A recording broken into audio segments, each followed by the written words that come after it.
Okay. Good evening po mga katekram. Kamusta po sa ating lahat? So, ito po yung vlog na to is para sa paglinaw po sa insidente po sa motor. Good evening po mga tekram. So, yun po mga katekram na ito po yung parang lunes po ng linggo po. Linggo po ng gabi. So, una po is nandun po kami sa church. Nag-church po kami ng umaga. Tapos naglaro po kami ng tanghali. Tapos mga hapon po, bumalik po kami dito or more or less mga 6 po, mga ganun. Bumalik na po kami dito sa bahay. Kumain po sila dito. Yan. Tapos, yan, naglaro po ulit kami ng konti bago po namin sila ihatid. Siguro natin po namin sila mga 7:30. Ganun ba? Mga 7. Mga 7 or 7:30 namin po sila hinatid, mga kateka lang. Tapos, nung hinatid po namin sila noon, gabi na po kasi mga 7:30 PM po. Hinatid na po namin sila sa kanila dahil gabi na rin po, baka hanapin na rin po sila. Ang una po nun umalis si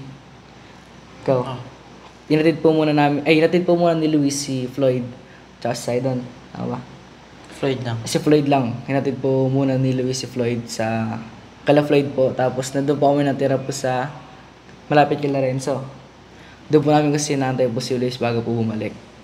Tapos, ayun po, hinatid po muna ni Luis si Floyd. Meron po magkakaibigan po doon. Mga kaibigan po ito ni Renzo. Para tinanong po siya kung marunong po siya magmotor. Tapos parang sagot po ni Renzo, marunong daw po.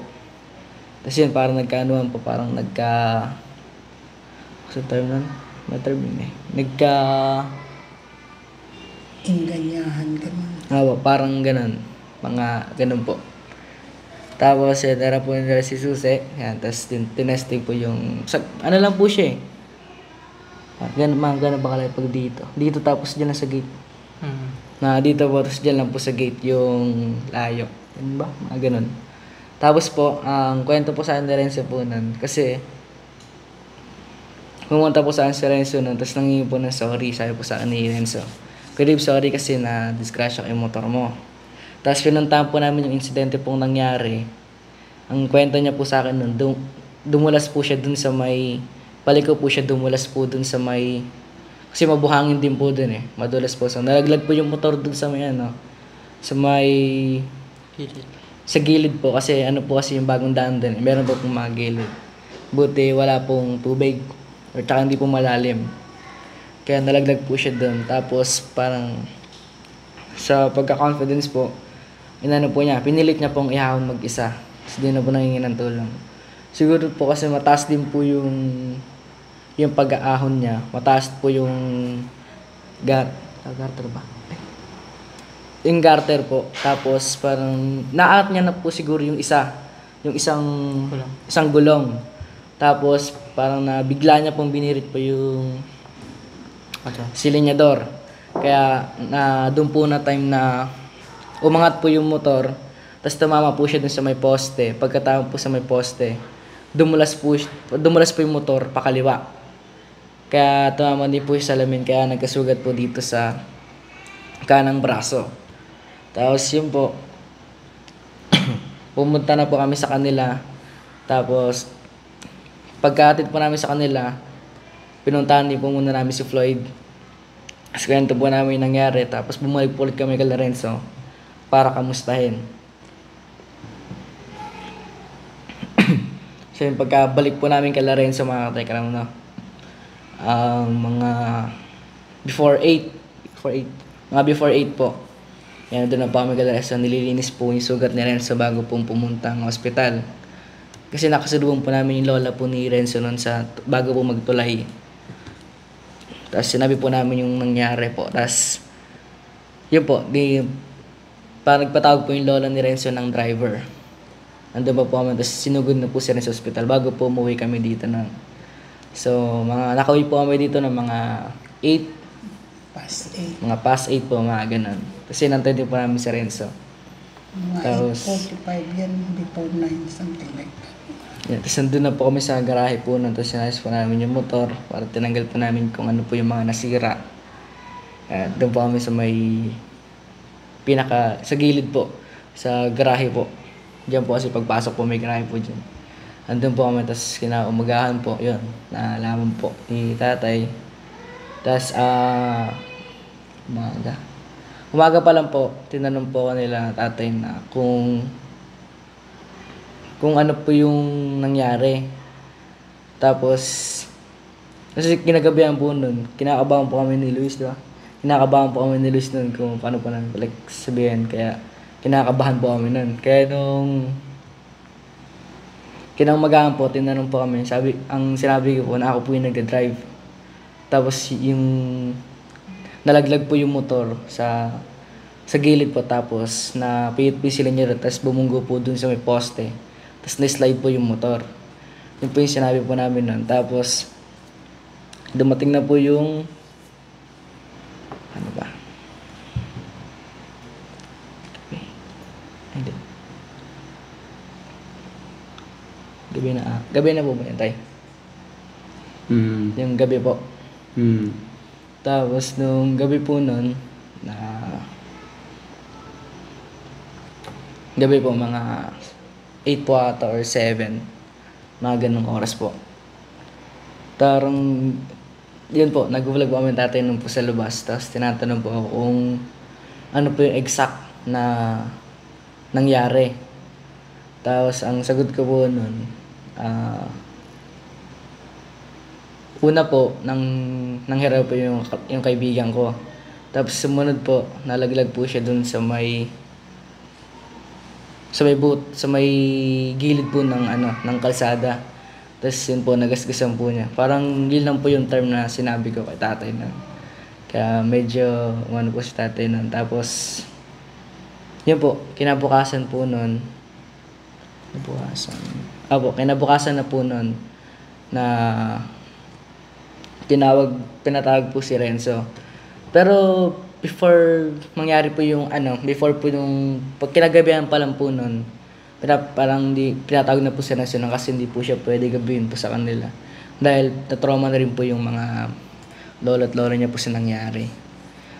Tapos yun po, kinamagahan po, pinatawag po si Renzo.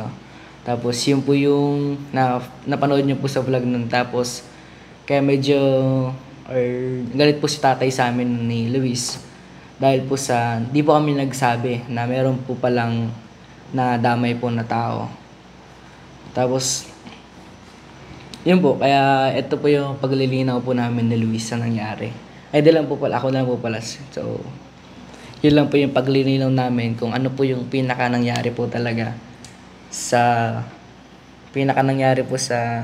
insidente po. Kasi ang alam nyo lang po is pinahiram ko lang po ng motor. Hindi nyo po alam na ginabi po kami nun. So, yun lang po. Ano ba? So, yun lang po. Basa ka siguro kuya ng comments. Magsimula una. Tapos, kahit mga 10 lang. Para yung mga nag-aalala, yung nalulungkot, ba't daw ko kayo pinagalitan, yung mga nagmamahal sa inyo. Basahin ko po yung pinakaratay. Pati po yung pangalan. Sayo po ni Tita or Tito Abner Buwa 6742. Sa part po ni Dave at Luis, naiintindihan ko po sila, natatakot po siguro sila, kaya di agad sinabi. Kaya intindihin na lang po natin sila, isipin na lang accident lahat. Magtiwala po si Dave sa bata dahil pagkaalam niya, marunong siya magmotor, hindi po masisi si Kuya Dave kasi magbigay lang po talaga siya. Dito po ang masasagot ko po dito, yung marunong naman po talaga yung bata magmotor.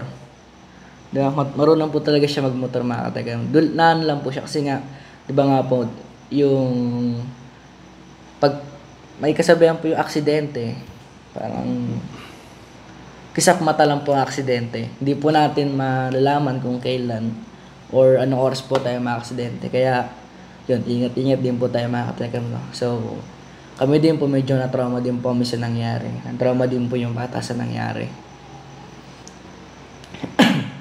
Sabi po ni Tita Mary Celine Bulahaw,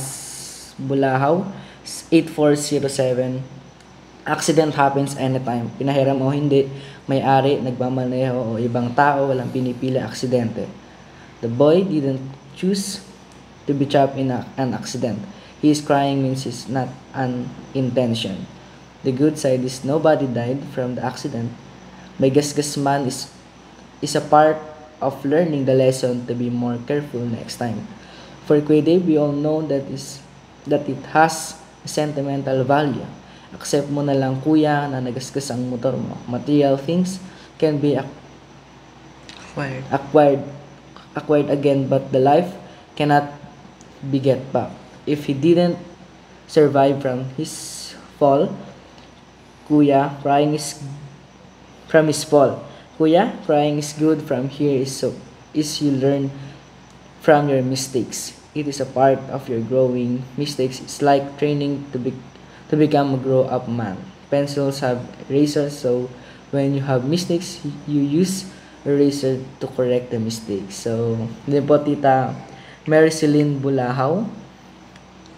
Tama po kayo, yung aksidente po is di po natin alam kung kailan po yung mangyayari talaga. So, pati rin po si Renzo po nung gabi po nun, ang narinig lang po namin sa bibig po niyang lumalabas is, sorry Kuya Dave, sorry. Parang, lagi siya nangingi sa akin na sorry nun. Which is, okay lang naman po sa akin yun. Kasi nga, di rin po namin alam na mangyayari po talaga yun. Kasi kung alam lang po namin na mangyayari yun, di ko na rin po papahiram yun eh. Kung alam po namin yung nangyari. Pero, dahil nga po doon, di po natin alam po talaga yung mangyayari. Kaya, yun po, sa part naman po ng motor, siyempre medyo, din po sa masakit kasi, ano po yun eh. Kumbaga, isa po sa mga regalo na iniingatan ko po yung kasi po, almost 3 years. 3 years po yung napunta po kasi sa akin po yung motor na yun. Kaya, yun po, medyo masakit din po sa akin nun. Yun ang state. Tapos yun po kasi galing din po sa ninong ko po no. Kasi si Ninong Stephen po talaga yung pinakauna kong ninong nun. Kaya, kahit masakit naman po sa akin, kailangan po natin tanggapin. Pero mas iniisip po kasi natin yung bata po kumpara po sa mga gamit. Kumbaga, yun nga po, may nabasa po dito isa na yung motor po kaya po natin bilhin pero yung buhay hindi na po kaya. So, yun po siguro lesson learned na rin po sa akin to para mag-say na rin, no na rin po sa mga kaibigan kahit sino man po sila, no? Depende na. Baka, siyempre, Po.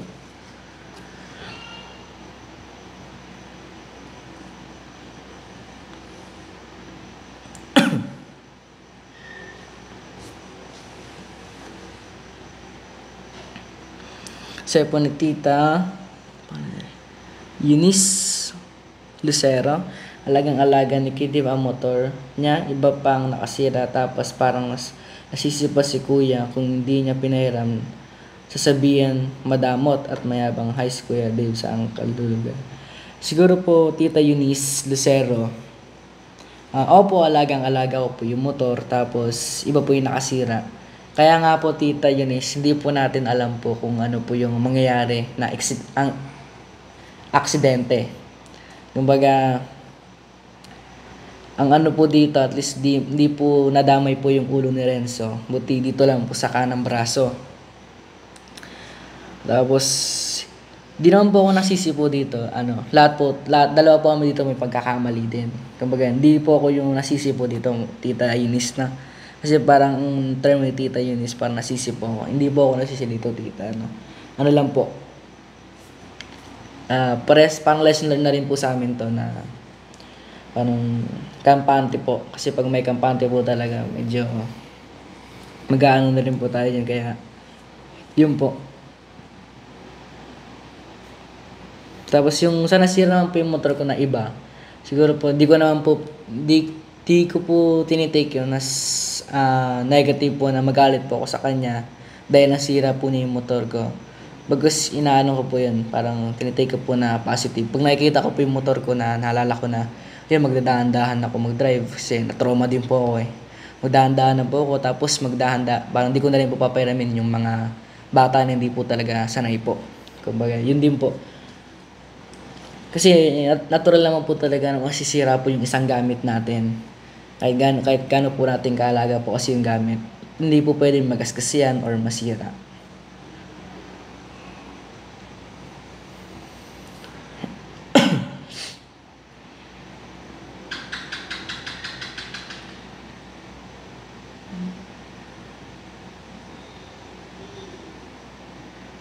Si Tita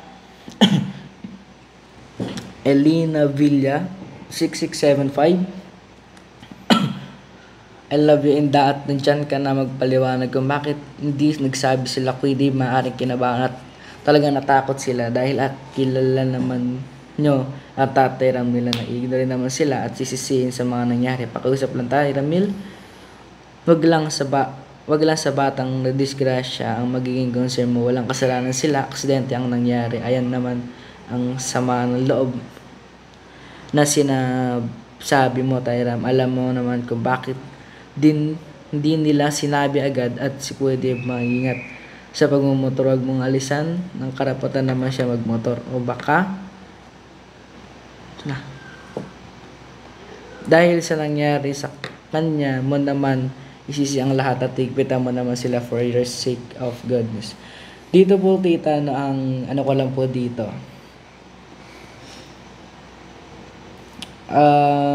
Siguro po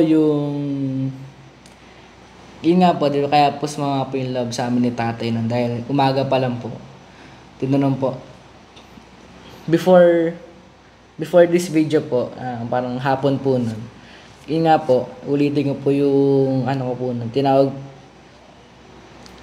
po ako ni Tatay kung ano po nangyari. Tapos sabi po, na ako po yung nagdodrive tapos nalaglag po sa may pinakabutas po. Or sa gilid po ng daanan. Tapos yun po yung nangyari. Tapos yung nagabihan din po na nagkinausap din po ni Tatay. Pero kaya hindi po yung hindi lang po ito yung time na kinausap po ako ni Tatay. Baka ito po yung pangatlo. Tapos po hindi naman po sinisisi dito kasi nga po aksidente po lahat nangyari. Yun po. Si Tita Nelia Pernito 9459. Tama po, sabi ng lola, apo niya ang may kasalanan. Mabait lang si Kuya Dave at hindi madamot kaya pinahiram na gamit niya. Lesson learned, Kuya Dave and Kuya Luis. Huwag nang magpahiram ng gamit kahit sabihan pa kanyang madamot. So, yun po, Tita Nelia, ang say ko lang po dito is yun nga po, pagka makikita po namin yung motor po namin, parang papasok pagod sa isip namin na yung pagiging safe po sa pagdadrive. Kasi dahil nga na-trauma din po kami. Kahit si Luis po nun, kasama po namin na trauma din po kami. Dalawa nun. Parang nagulat lang po kami. Kasi hindi po talaga namin alam na mangyayari po yun. Baga mga ilang minuto po kami natulala po na siya nangyari. Kasi po, biglaan din po biglaan. So, yun din po. Siguro, depende po sa gamit na hihiramin po. Kumbaga po, sabi nga po na isa dito na nabasa ko na pagka mayroon po yung gamit yun na nakapangalan sa inyo, siguro wag pong papahiramin. Siguro nakakadepende rin po tayo sa gamit natin. So, yun po.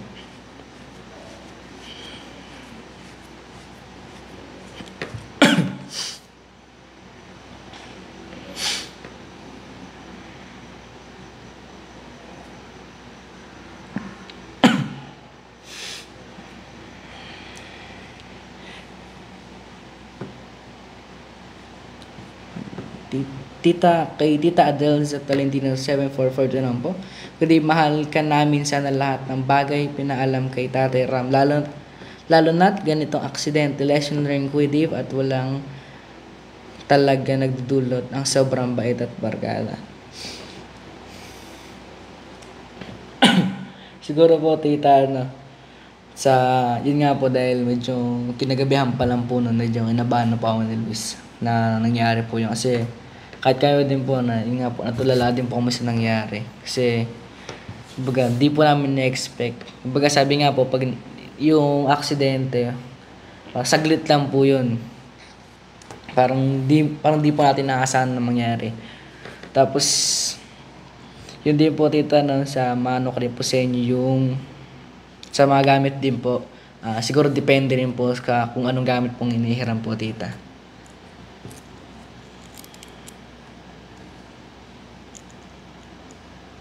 Kay Tita Miakat V4FG, kung di sa susunod, wag mo na ipahiram sa barkada mo kasi sa pagmamaganda loob mo sa uli ko pa rin ang sisisihin. Kaya wag ka na basta-basta pahiram ng gamit mo kahit kanino, kahit sabihan ka madamot, okay lang yan. Isipin mo safe ka at safe din ang hihiram. Mahal ka namin Kuya Dave, double ingat kuya.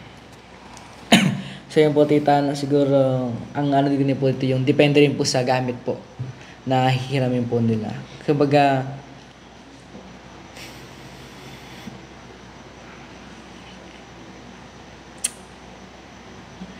dito naman po, kahit naman po minsan, pagka sinasabi ko po sa mga kaibigan ko na ayoko po or wag, ano naman po sila, okay lang, para naintindihan naman po nila, no? So, dun lang po talaga sa motor kasi hindi nga po natin alam yung aksidente. Kasi, nadulas po kumbaga, pagka nadulas ka rin po, out of control ka rin po dun. Kahit sino po dun may alam. Mga driver po. Kahit sa 4-wheels po, pagka pumreno po kayo sa isang mabatong daan or madulas na daan, di po talaga hinto po yung pinaka-wheels nyo po, pero may chance pa rin na-under pa rin po yung sasakyan nyo kahit nakahinto po. Kasi babato, gugulong siya. Gulong pa rin po kahit ano po. So, yun po yung nangyari pa rin sa nun. Yung pinakagulong po sa likod, yun po yung dumulas. Kaya po, medyo na out of control. Kasi kung unahan po nadulas, pwede na pa naman po siya kontrolin. Kasi nandun po yung manibela. Pag sa likod po kasi, higayawang na po yun. Siguro, pagka ganun po, naglag po siya doon sa kung saan po nangyari aksidente. Kumbaga, yun nga po, minsan po pag nakikita po namin yung lugar na po yung kumbaga, naalala din po namin kung ano po yung nangyari doon. Kumbaga, trauma din po kami sa mga nangyari. Tapos may nabasa ako dyan. Sabi niya, siguro, parang ano daw, within na, kumari, para yung parang ma-alarm, maano kayo, dahil nga, baka may mga, kung ikaw sa graduation, may ganun eh. Opo, yung pamahiin po graduation na o birthday, baka parang, ano yun? banta po. Parang ganun daw. Ano daw, pamahiin po yun Hindi eh. ko alam kung anong Pamahiin po. Pagka malapit na daw po yung graduation or yung birthday nyo po. Pamahiin Parang ng mga napitin po. matatanda na Madaling salita, parang siya daw yung Parang nag-ano sa... basta yun mga pamahiin ng mga matatanda nung araw na darating ang birthday mo o graduation, ganyan. Kaya kinakailangan magdoble ingat pag-iingatan. po. Dahil nga sa nangyari. Ito po, si Renzo. Grade 6 po ito. Graduating po siya ngayon. Kumbaga siguro isang nga rin po ito sa amin. Oh. Grade 6 po siya, graduating po eh. Nabasa ko nga, parang inako niya daw yung para ganun, hindi na lang ikaw yung At least- nasaktan. Parang ganun at daw least yung hindi- pagkakabasa ko, parang ganun. At least hindi naging grabe ang pagkaka-aksidente niya. Gas-gas lang, ganun. Pero ano pa rin. Kaya, ano yan. Yan, sa mga sa mga nag-alala kay kuya, sa mga ang dating ay pinagalitan ko sila. Normal ho sa tatay yun. Yeah. Kulang pa nga po yung katekram eh. Siyempre, pero off-cam, may sermon po yun. Muntikan pa nga. At ayaw kong magsinungaling kasi, siyempre, gusto ko na magpakatotoo sa mga anak ko, sa mga katekram natin.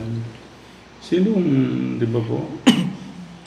Ang hirap ng ganun, seryosong Siyempre, hindi mawawala sa iyo yung naghalo ang nagalit ka sa kanila at yung pag-alala. Unang-una na yung Tsaka po nakita ko yung bata, Oo. yung may mga sugat pala. Delikado yun ha? Kaya Yung yan ang palagi ko ganun. sinasabi sa inyo, ingat, ingat, ingat. At unang-una na sa lahat pa ulit-ulit ko sinasabi sa inyo. Una yung lalapitan ng tatay nyo. Kung wala ang tatay nyo, sabihin nyo agad sa nanay nyo. Ganon. Yun lang ang pakiusap ko sa inyo. Dahil mahal na mahal ko rin kayo. Yung masaktan kayo, masakit din sa akin. Sobra. Kaya, alam ko rin naman nararamdaman ng tatay nyo. Kaya, kung ano man nasabihin sa inyo, huwag nyo masyadong damdamin. Dahil natural sa isang magulang ganon. Hindi ibig sabihin na walang pagmamahal sa inyo. Tito, thank you sa pagmamahal at pag-intindi sa mga apo mo. Mahal na mahal ko yung mga yan. Kayo lahat. Hindi mawawala yan. Kung gaano ninyo ako minahal, ganun din, mas labis pa. Sinasabi ko ito kay Tito at yung mawala na yung pagmamahal niyo sa akin, wag lang sa dalawa na yan, Tito. Ayan ang hindi imposibleng mangyari sa akin. Mawala ang pagmamahal ko sa kanila. Kaya ang payo ko, ituring nyo na lang ako na para din yung kadugo, ganun. Dahil, Tito. yun lang naman ang tanging anong tawag dito, maibigay ko. Sabi nga ho namin kay Tita Ethel, dito na ho talaga siya tumira sa amin. Kung pwede lang. Bantayan niya ho itong mga apo niya, mga minamahal po niya. Kung pwede lang talaga.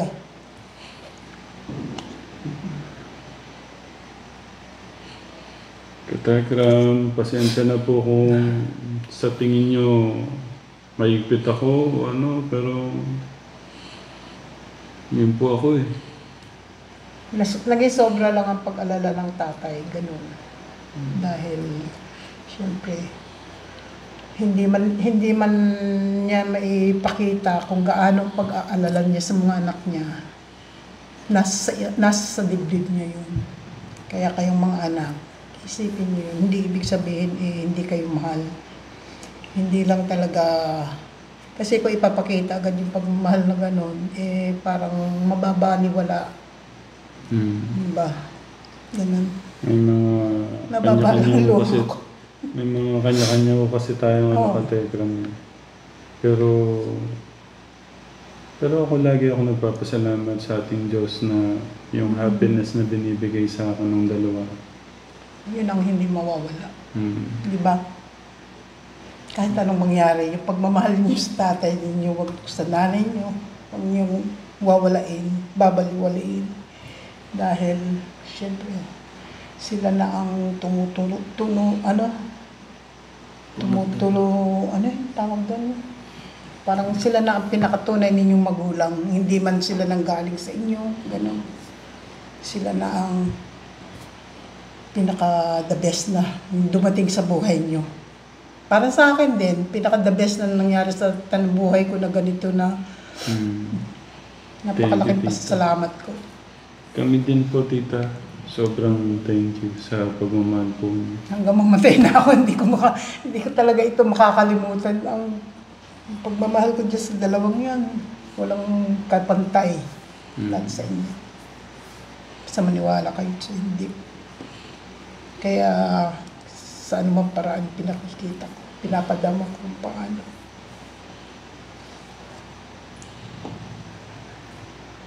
Ano ka Telegram? Paano ka Telegram?